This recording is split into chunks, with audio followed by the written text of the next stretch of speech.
otimismo cauteloso. Vamos falar sobre isso?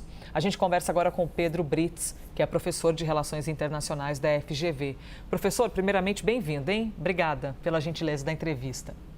Eu que agradeço, bom dia. Otimismo cauteloso. Eu confesso que a gente fica um pouco na dúvida de como interpretar isso, então por isso a importância de ouvi-lo. O otimismo que é bom, mas com cautela, ou seja, eu posso interpretar com pode acontecer tudo, inclusive nada?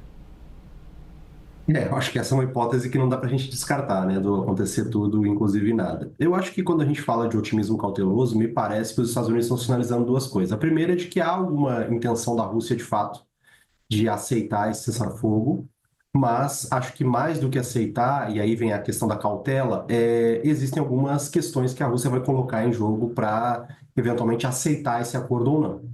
Não é um aceite incondicional, na verdade, né? Eu acredito que a gente já viu alguma sinalização da Rússia nos últimos dias em relação a que tipo de demandas a Rússia teria em relação a esse cessar-fogo para poder aceitá-lo, né? Por exemplo, as questões territoriais, como é que a gente poderia pensar eventualmente nas posições das tropas russas no território ucraniano, se isso existiria uma possibilidade de reconhecer que a Rússia já tem o domínio sobre essas regiões, e mais do que isso, cabe lembrar, a Rússia vem avançando também sobre as posições que a Ucrânia tinha tomado dentro do território russo.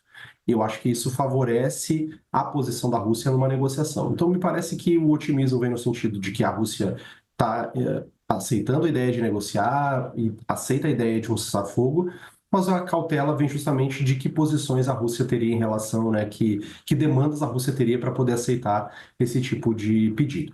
Professor, nesse momento de conflito e de tentativa de acordo, qual é a força da Europa? Como é que fica a Europa aí no meio do caminho? Porque quando Donald Trump chega, ele vem trazendo, assim, não temos dúvida que ele causou ali um auê a mais, né?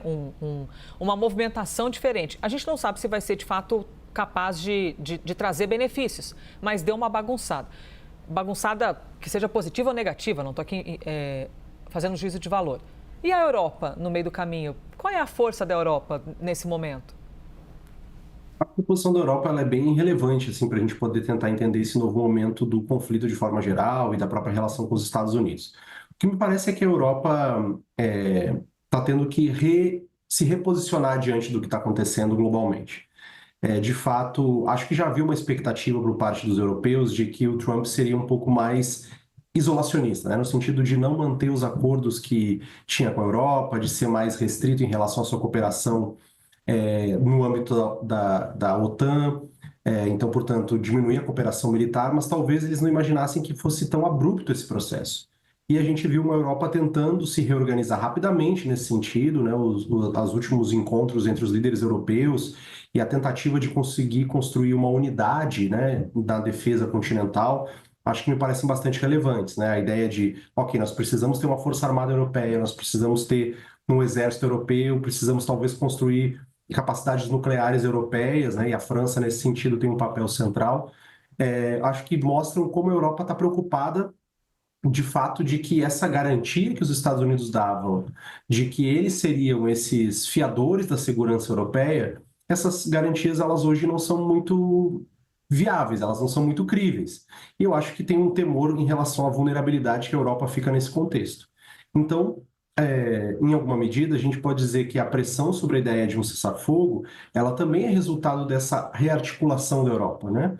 Desse papel que a Europa tentou exercer junto ao também Zelensky, porque lembrem que ele tinha aceitado quase que incondicionalmente as condições estabelecidas pelos Estados Unidos. O que fez ele firmar o pé novamente foi a reunião com os líderes europeus que marcaram posição e que tentaram estabelecer uma proposta de apoio à Ucrânia, né, que não permitisse que ela ficasse tão vulnerável diante da saída dos Estados Unidos, da retirada do apoio americano.